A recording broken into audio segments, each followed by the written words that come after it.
Sekarang hari ini orang itu tidak hanya membuka rahasianya orang lain, tapi dengan sukacita membuka rahasianya sendiri. Kalau tidak percaya, mau tontonan postingannya teman-temanmu itu. Wah, sekedar makan di angkringan aja diposting, cekrek. Terus menu siang ini, kan kamu gitu selalu. Itu bongkar rahasianya dewe.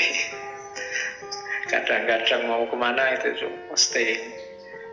Oke, jangan ya, eman-eman.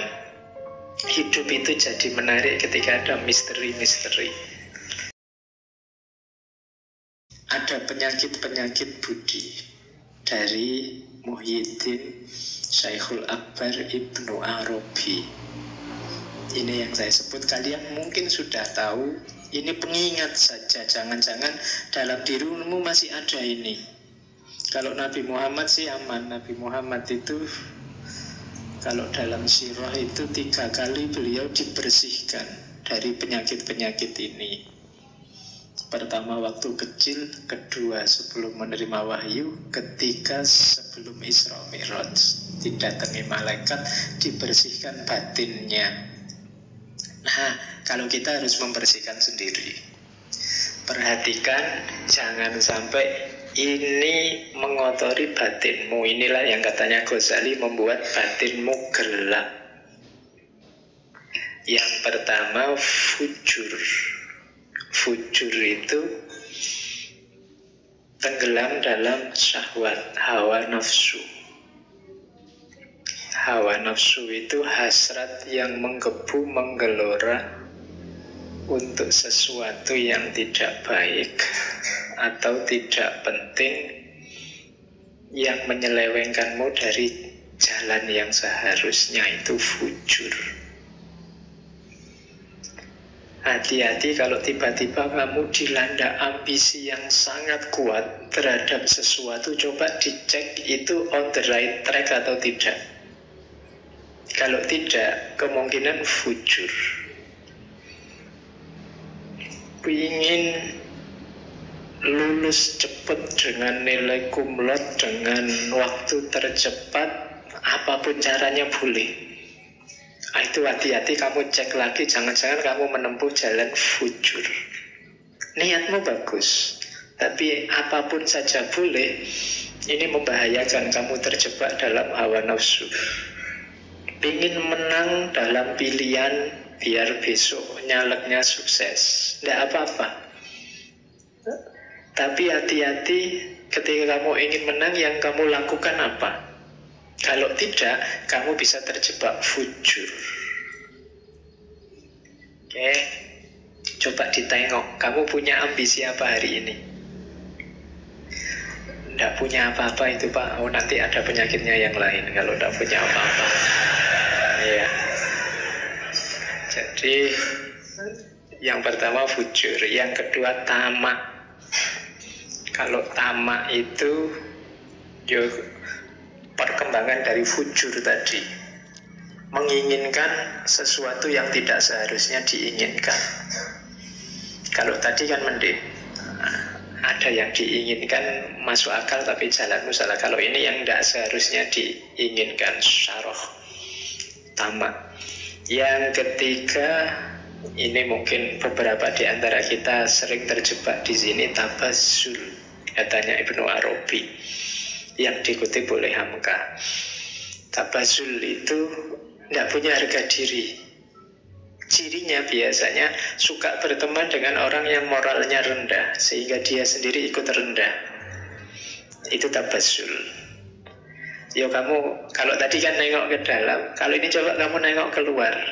Siapa saja yang ada di sekelilingmu?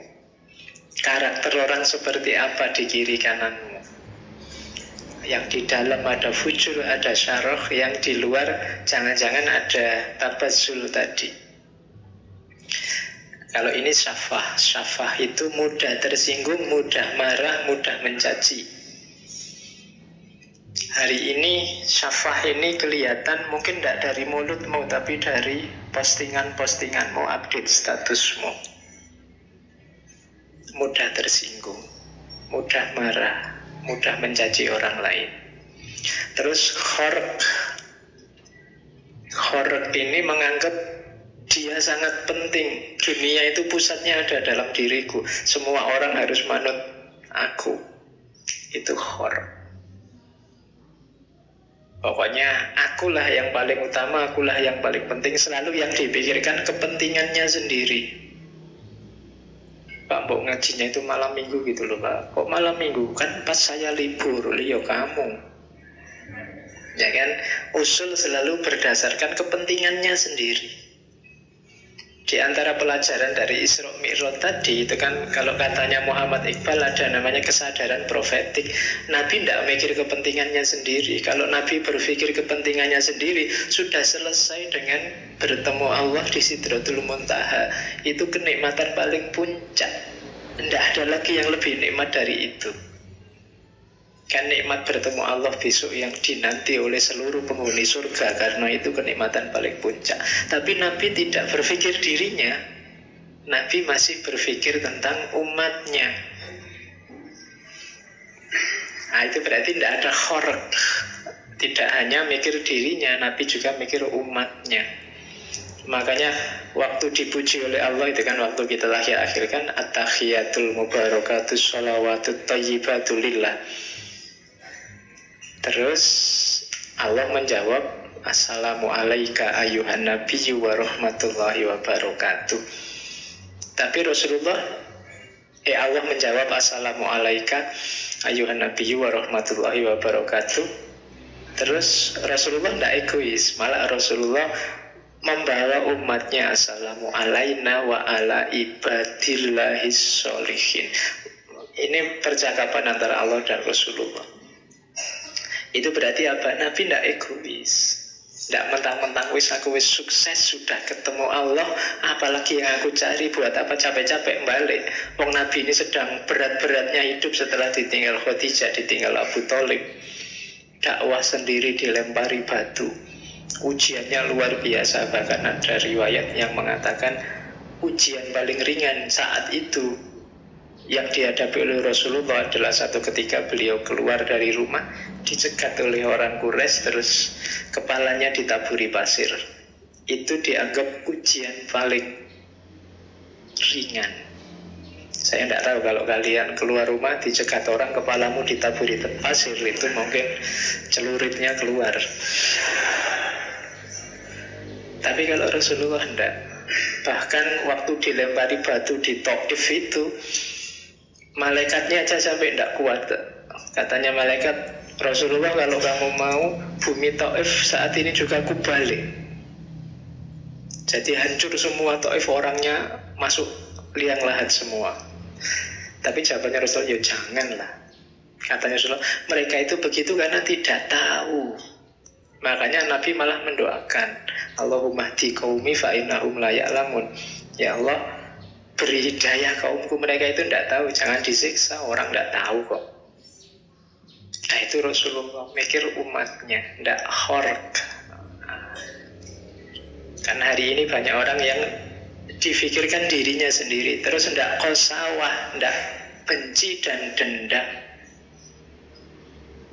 Ini juga yang kita susah. Kita biasanya suka sekali memelihara kebencian. Kalau sudah benci sama orang, kapanpun dan dimanapun dibawa kemana-mana. Wong kita memelihara kucing aja ditinggal di rumah, tapi memelihara kebencian kemana-mana kita bawa. Mbok yuk ditinggal sekali-sekali. Tapi kebencian dan dendam ini kita bawa terus. Itu qasawah.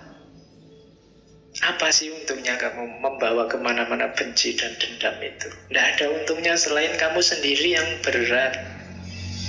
Orang yang kamu benci itu tidak tahu kamu serepot itu membawa-bawa dirinya kemana-mana. Jangan-jangan yang kamu benci sedang senang-senang, kamu sumpek terus dalam hatimu. Jadi kamu sibuk sendiri, sumpek sendiri, KO sendiri. Tidak, jangan qasawah. Terus khotar itu memungkiri janji, mengkhianati ampunan. Kalau khotar itu sudah dimaafkan, berkhianat lagi. Ini penyakit budi yang agak parah. Tadinya salah dimaafkan, tadinya keliru dimaklumi, balik lagi. Itu budi yang cacat. Janganlah ya, kalau sudah dimaafkan ya, kalau bisa jangan diulang. Terus khianat, kalau ini kita paham, menyalahi amanat. Membuka rahasia juga termasuk akhlak tercela. Hati-hati. Sekarang hari ini orang itu tidak hanya membuka rahasianya orang lain, tapi dengan sukacita membuka rahasianya sendiri. Kalau tidak percaya, mau tontonan postingannya teman-temanmu itu. Wah, sekedar makan di angkringan aja diposting, cekrek gitu. Terus menu siang ini, kan kamu gitu selalu. Itu bongkar rahasianya dewe. Kadang-kadang mau kemana itu posting. Oke, jangan ya, eman-eman. Hidup itu jadi menarik ketika ada misteri-misteri. Kalau terbuka 100% itu tidak enak. Kalian yang punya pasangan, perhatikan rumus ini. Loh iya, kalau kamu sedang masih ada misterinya, masih ngejar-ngejar, itu kan masih, wah ini tidak tahu aku, dia itu senang bener sama aku apa enggak, itu kan kamu masih penasaran. Tapi begitu diterima, selesai, tidak menarik lagi, sudah selesai. Jadi biarkan dirimu ada misteri-misterinya dikit gitu loh, jangan terlalu diobral. Jadi itu rumusnya. Jangan langsung diiyani kalau dikejar. Rodo dikasih PHP dikit-dikit tidak apa-apa. Biar penasaran ngejar-ngejar. Meskipun besok sudah jadi, usahakan masih ada yang dikejar-kejar, ada yang misteri. Bahkan agama itu menarik sampai hari ini. Itu karena masih banyak misterinya. Kamu kan masih penasaran kira-kira surga besok itu ada benar apa enggak, neraka ada benar apa enggak. Bahkan kamu penasaran yang bunuh diri jadi teroris itu ketemu bidadari benar apa enggak. Itu kan misteri-misteri. Itu yang sampai hari ini orang masih. Kalau terbongkar semua misterinya itu bisa gawat. Besok orang, kalau surga cuma kayak gitu, tak bikin sendiri surga sekarang, bisa begitu. Tapi justru agama itu membuat kita terikat karena banyak misterinya. Oke, jadi jangan mudah membongkar rahasia dirimu sendiri atau rahasianya orang lain. Takabur ini pasti, biangnya semua kerendahan budi itu kesombongan. Kemudian khobas, niat jahat, niat saja kalau bisa jangan. Awas kau, hati-hati, tidak usah begitu. Itu sudah niat jahat. Lihat saja 3 tahun yang akan datang. Tidak usah pakai begitu. Tidak usah dilihat 3 tahun. Sekarang aja yang enak-enak, yuk bareng-bareng. Khobas namanya. Tidak usah niat jelek. Bahil juga jangan. Juben, pengecut, jangan. Pengecut itu tidak berani ngambil resiko. Hasad, ini kita sudah tahu. Jelek hatinya. Ingin orang lain susah. Kalau ada orang lain senang, dia sumpek. Itu hasad. Susah lihat orang lain senang, senang lihat orang lain susah. Itu berarti hasad.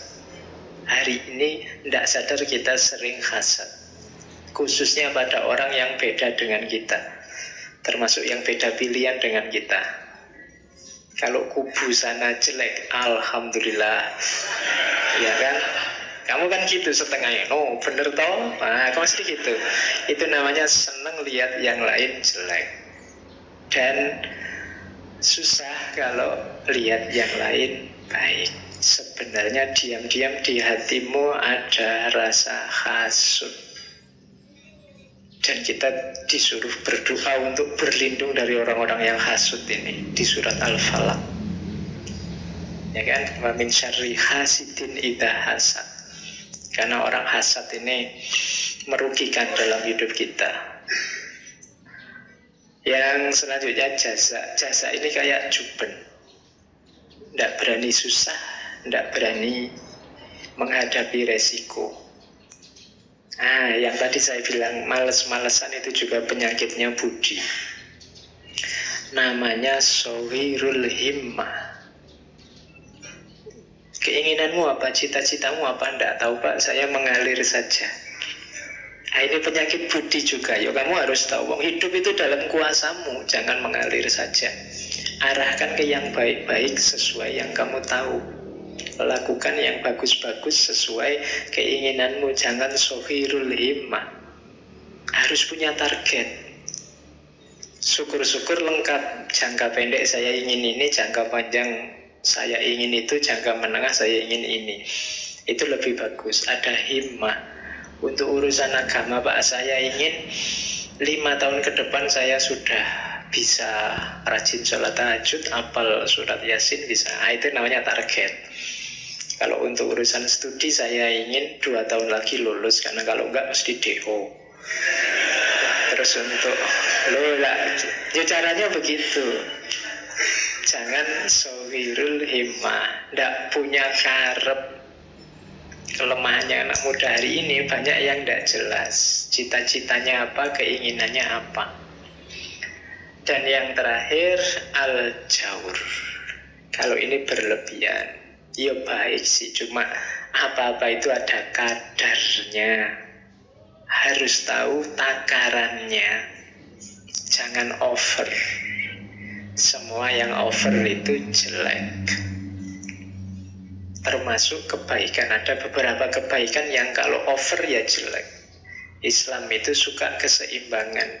Nabi Muhammad itu mengkritisi kalau ada sahabatnya yang sholat terus, ibadah terus, itu dimarahi sama Nabi.